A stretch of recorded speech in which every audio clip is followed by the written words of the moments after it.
عباده الذين اصطفى أما بعد أعوذ بالله من الشيطان الرجيم بسم الله الرحمن الرحيم لن ينال الله لحومها ولا دماؤها ولكن يناله التقوى منكم كذلك سخرها لكم لتكبروا الله على ما هداكم وبشر المحسنين قال أصحاب رسول الله صلى الله عليه وسلم ما هذه الأضاحي قال سنة أبيكم إبراهيم قالوا فما لنا فيها يا رسول الله قال بكل شعرة حسنة أو كما قال عليه الصلاة والسلام۔ برادران اسلام اور عزیزان محترم، آج کا دن ہمارے لیے بے حد خوشی کا دن ہے۔ ہم سب آج ایک اہم فریضے کو ادا کرنے جا رہے ہیں جو اللہ تبارک و تعالیٰ کی طرف سے حکم ہے۔ حضرت ابراہیم علی نبینا وعلیہ الصلاۃ والسلام کی یہ سنت ہے۔ حضرت ابراہیم علیہ الصلاۃ والسلام حضرت عیسیٰ علیہ الصلاۃ والسلام سے 2000 سال پہلے عراق کے اندر پیدا ہوئے۔ وہ ایک عظیم پیغمبر اور ہادی اور رہنما ہے۔ قرآن کریم کے اندر 59 جگہ کے اوپر 69 جگہ کے اوپر ان کا تذکرہ آیا ہے، حضرت ابراہیم علی نبینا وعلیہ الصلاۃ والسلام کا۔ اور مدنی اور مکی دونوں طرح کی صورتوں میں وہ دین حنیفی کے داعی حضرت اسماعیل علیہ الصلاۃ والسلام کے والد، عرب قوم کے جد امجد اور عرب قوم کے رہنما اور ہادی اور پیغمبر بتائے گئے ہیں۔ یہ وہ عظیم پیغمبر ہے کہ اللہ تبارک و تعالیٰ نے ان کو خاص فضیلت و رحمت سے نوازا تھا۔ ان کے بعد آنے والے سارے انبیاء علیہ الصلاۃ والسلام انہی کی نسل میں سے۔ ہمارے حضرت محمد صلی اللہ علیہ وسلم بھی حضرت ابراہیم اور اللہ تعالیٰ نے ان کو نبوت اور رسالت کے ساتھ ساتھ مال و دولت بھی عطا کیا تھا، اور اللہ تبارک و تعالیٰ کی ذات پر اعتماد اور اللہ تبارک و تعالیٰ کی ذات پر پورا کا پورا بھروسہ۔ حضرت ابراہیم علیہ الصلاۃ والسلام کا امتحان اللہ تبارک و تعالیٰ نے بہت لیا، لیکن اللہ کے نبی اللہ کے خلیل حضرت ابراہیم علیہ الصلاۃ والسلام ہر امتحان کے اندر کامیاب ہو گئے۔ سب سے پہلا امتحان کہ اللہ تبارک و تعالیٰ نے 86 سال کی عمر تک کوئی بچہ نہیں تھا، 86 سال کی عمر تک 86 سال کے بعد اللہ تبارک و تعالیٰ نے انہیں بیٹا دیا۔ آج ہم دیکھیں ہمارے معاشرے کے اندر کہ 5 سال 6-7 سال شادی کو ہو جاتے ہیں اور لڑکا نہیں ہوتا، اور پھر اس کے بعد لڑکا ہوتا ہے تو ہمیں اس سے کتنی محبت ہوتی ہے۔ 8 سال کے بعد 10 سال کے بعد اس سے عجیب و غریب محبت اللہ تبارک و تعالیٰ ڈالتا ہے۔ یہ تو 86 سال کی عمر کے اندر اللہ تبارک و تعالیٰ نے لڑکا دیا، حضرت اسماعیل علیہ الصلاۃ والسلام۔ سب سے پہلا امتحان تو حضرت ابراہیم علیہ الصلاۃ والسلام جب دنیا کے اندر تشریف لائے تو انہوں نے دیکھا کہ ان کے خود والد حضرت آزر وہ بتوں کو بناتے ہیں، لکڑیاں لاتے ہیں اور بتوں کو بنا کر اس کی ہی پوجا کرتے ہیں۔ تو سب سے پہلے تو اپنے والد کو سمجھایا کہ ابا جان، یہ آپ جو کر رہے ہو وہ غلط ہے، کہ آپ خود بت بناتے ہو اور آپ خود بت بیچتے ہو اور اس کی پوجا بھی آپ خود کرتے ہو، جبکہ یہ بت نہ نقصان پہنچا سکتے ہیں نہ نفع پہنچا سکتے ہیں، بلکہ وہ خود اپنی حفاظت خود نہیں کر سکتے۔ یہ پہلا امتحان تھا۔ حضرت ابراہیم علیہ الصلاۃ والسلام کے والد نے کہا کہ یہ تو تمہارے باپ دادا کا دین ہے، تمہارے باپ دادا اسی دین کے اوپر چلتے تھے، اور پھر ان کو یوں کہا کہ اگر تو نے زیادہ مجھ سے بحث کی تو تجھ سے سنسار کر دوں گا، تجھ کو گھر سے نکال دوں گا۔ کہا کہ ٹھیک ہے، آپ کو جو منظور ہو، تو گھر سے نکال دیا۔ یہ امتحان پہلا امتحان، لیکن حق کی دعوت کو نہیں چھوڑا۔ یہ ہمیں سبق دیتا ہے کہ بھائی سب سے پہلے دین کی شروعات اپنے گھر سے ہوگی، کہ اپنے والد کو پہلے سمجھایا۔ اس کے بعد وہ بادشاہ کے پاس گئے، یہ واقعہ بھی مشہور ہے، ہم جانتے ہیں کہ بادشاہ کے پاس گئے اور بادشاہ کو جا کر کے کہا، کیونکہ بادشاہ کی بھی ایک وقعت ہوتی ہے کہ جب رعایا کو وہ کچھ کہتا ہے تو رعایا اس کی بات کو مانتی ہے۔ تو بادشاہ کے سامنے حق کی دعوت دی کہ آپ جو لوگ کر رہے ہو، بت کی پرستی کر رہے ہو، یہ غلط ہے۔ अल्लाह को एक मान लो। तो बादशाह ने कहा कि भाई इसका कुछ करना पड़ेगा वरना ये सारे पूरे रियाया को तबाह कर देगा। इसलिए लोगों ने मशवरा किया कि भाई क्या किया जाए। तो लोगों ने राय दी कि भाई ऐसा करो। अलग अलग राय आई, लेकिन फिर फैसला हुआ कि भाई आग जलाई जाए और उस आग के अंदर उनको डाल दिया जाए। और किताबों के अंदर लिखा है कि कई महीनों तक आग को जलाया गया, कई महीनों तक। अगर ऊपर से परिंदा गुजरता तो वो उसके धुएं की वजह से जलकर राख हो जाता। ऐसी आग जलाई। जब हजरत इब्राहिम अलैहिस्सलाम को डालने का वक्त आया, हजरत इब्राहिम अलैहिस्सलाम की तवज्जो अल्लाह के ऊपर, एतमाद पूरा कि अल्लाह तबारक व तआला मेरी हिफाजत करेंगे।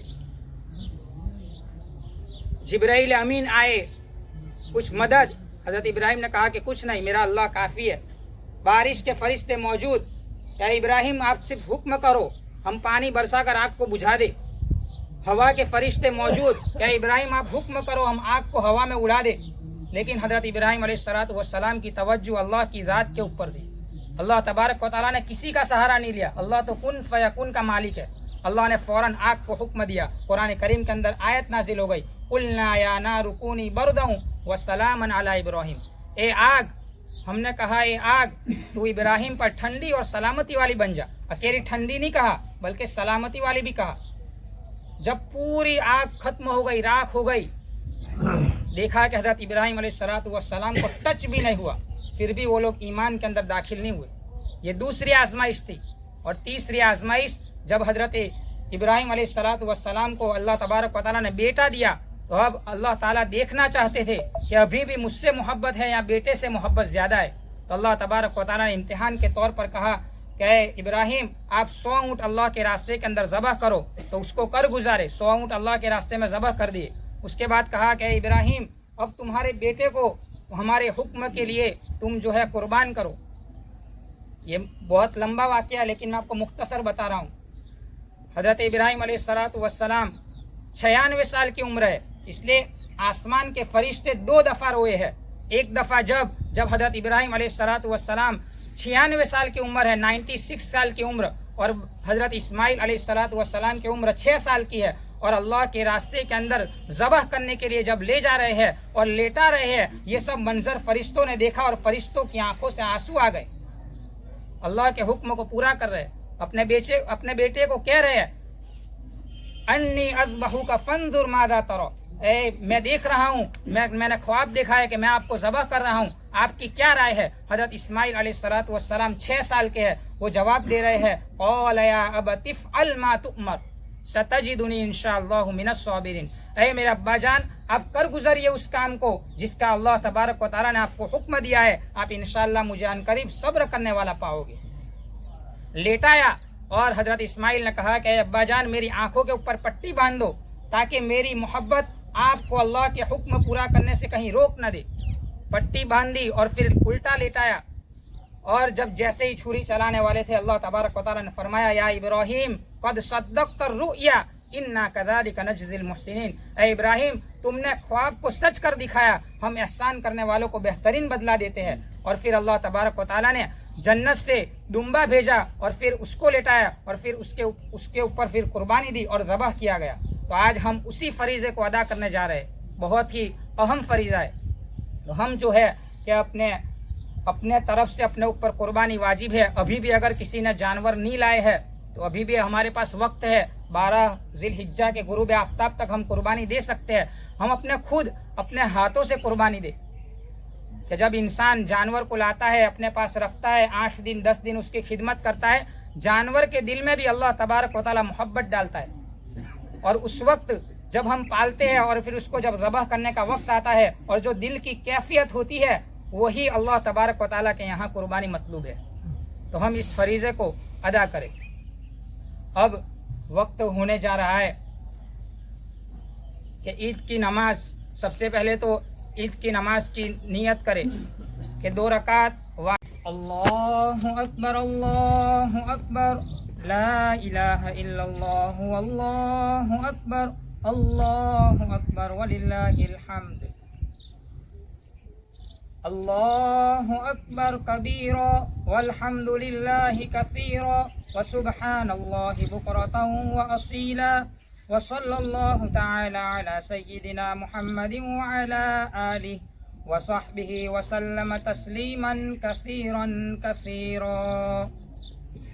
أما بعد، معشر المسلمين، روى الشيخان: الله أكبر الله أكبر، لا إله إلا الله والله أكبر الله أكبر ولله الحمد. عن البراء رضي الله تعالى عنه قال: خاطبنا رسول الله صلى الله عليه وسلم يوم النحر فقال: إن أول ما نبدأ به في يومنا هذا أن نصلي ثم نرجع فننحر، فمن فعل ذلك فقد أصاب سنتنا، ومن ذبح قبل أن نصلي إنما هو شاة لحم عجله لأهله، ليس من النسك فيه شيء. قال رسول الله صلى الله عليه وسلم: ما عمل ابن آدم من عمل يوم النحر يوم النحر أحب إلى الله من إهراق الدم، وإنه ليأتي يوم القيامة بقرونها وأشعارها وأزلافها، وإن الدم ليقع من الله بمكان قبل أن يقع بالأرض فطيبوا بها نفسا. رواه الإمام الترمذي عن بريرة رضي الله تعالى عنه، وأيضا عن عائشة رضي الله تعالى عنها. الله أكبر الله أكبر، لا إله إلا الله والله أكبر الله أكبر ولله الحمد. أمة الإسلام، أمر الله سبحانه عباده بقوله: فصل لربك وانحر، يعني الصلاة والتضحية لله فحسب، كما أن الحج والعمرة لله فحسب. فهذه الأيام أيام النحر والتضحية، كما قال عمر رضي الله تعالى عنه: الأضاحي يومان بعد عيد الأضحى، واعلموا أن في هذه الأضحية كثيرا من الدروس والعبر، أعظمها امتثال أوامر مخلصا لله الدين حنيفا لله قانتا لوجهه الكريم، كما قال رسول الله صلى الله عليه وسلم: إن هذه الأضاحي سنة أبيكم إبراهيم.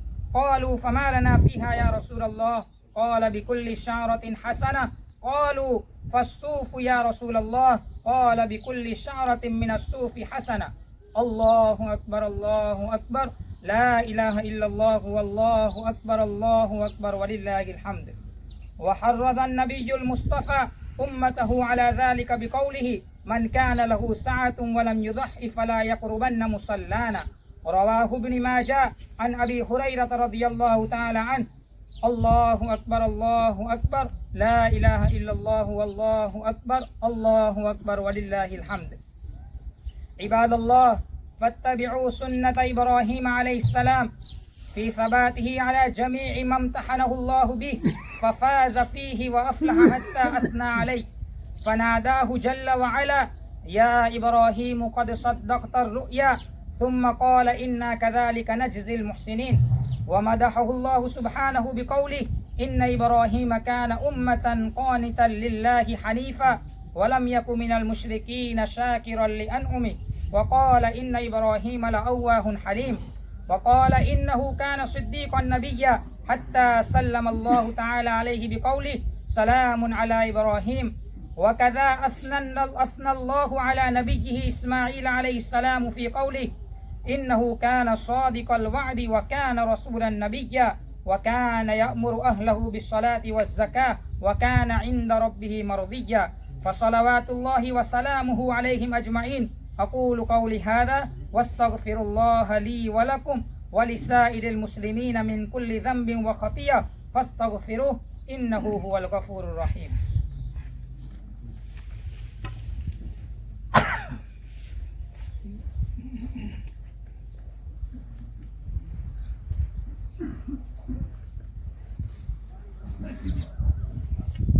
الله أكبر الله أكبر، لا إله إلا الله والله أكبر الله أكبر ولله الحمد. الله أكبر كبيرا والحمد لله كثيرا وسبحان الله بكرة وأصيلا. وصلى الله تعالى على سيدنا محمد وعلى آله وصحبه وسلم تسليما كثيرا كثيرا. أما بعد، فيا معشر المسلمين، اعلموا أن يوم النحر يوم أحل الله لكم فيه الطعام وحرم عليكم فيه الصيام، وأمركم بالفرحة في هذا اليوم إذ كنتم في طاعة وتنتقلون إلى أخرى فافرحوا ولكم الأجر قل بفضل الله يؤتيه قل بفضل الله وبرحمته فبذلك فليفرحوا هو خير مما يجمعون فاجعلوا هذه الأيام أيام العيد فرحا لا ترحا أيام اتفاق لا اختلاف أيام سعادة لا شقاء أيام حب وصفاء لا بغضاء ولا شحناء تسامحوا وتصافحوا توادوا وتحابوا تعاونوا على البر والتقوى لا على الإثم والعدوان صلوا الأرحام وارحموا الأيتام وتخلقوا بأخلاق الإسلام وتذكروا خطبة الرسول صلى الله عليه وسلم التي ألقاها في ميدان العرفات حيث قال فيها إن أباكم واحد وإن إلهكم واحد وقال فيها إن دماءكم حرام وقال استوصوا بالنساء خيرا وقال تركت فيكم شيئين كتاب الله وسنتي إن تمسكتم بهما لن تضلوا أبدا فاتقوا الله فلا فضل لعربي على عجمي إلا بالتقوى وهي المطلوب من سنة الخليل عليه السلام الله أكبر الله أكبر لا إله إلا الله والله أكبر الله أكبر ولله الحمد عباد الله قال الله تعالى مخبرا وآمرا إن الله وملائكته يصلون على النبي يا أيها الذين آمنوا صلوا عليه وسلموا تسليما اللهم صل على محمد وعلى آله وأصحابه وأتباعه وأزواجه وذرياته وعلماء أمتي قال رسول الله صلى الله عليه وسلم أبو بكر في الجنة وعمر في الجنة وعثمان في الجنة وعلي في الجنة وطلحة في الجنة والزبير في الجنة وعبد الرحمن بن عوف في الجنة وسعيد بن زيد في الجنة وسعد بن أبي وقاص في الجنة وأبو عبيدة بن الجراح في الجنة رواه الإمام الترمذي في مناقب الصحابة اللهم وارض عنا معهم برحمتك يا أرحم الراحمين اللهم ألف بين قلوب المسلمين اللهم انصر الإسلام والمسلمين اللهم انصر الإسلام في فلسطين اللهم أعز الإسلام والمسلمين في كل زمان ومكان اللهم اغفر للحجاج والمعتمرين ويسر لهم أداء مناسك الحج وأركانه وتقبل منهم ومنا معهم اللهم يسر لزوار بيتك الحرام الذين أتوا من كل فج عميق وأعنهم على أمورهم من بقية أداء مناسك الحج وأركانه مع سننه وآدابه واجعل حجهم مقبولا ومبرورا وارزقناه أيضا بفضلك يا حنان يا منان اللهم اغفر لجميع المؤمنين والمؤمنات والمسلمين والمسلمات الأحياء منهم والأموات برحمتك يا أرحم الراحمين الله أكبر الله أكبر لا إله إلا الله والله أكبر الله أكبر ولله الحمد عباد الله إن الله يأمر بالعدل والإحسان وإيتاء ذي القربى وينهى عن الفحشاء والمنكر والبغي يعظكم لعلكم تذكرون اذكروا الله يذكركم وادعوه يستجب لكم ولذكر الله تعالى أعلى وأولى وأعز وأجل وأهم وأتم وأعظم وأكبر والله يعلم ما تصنعون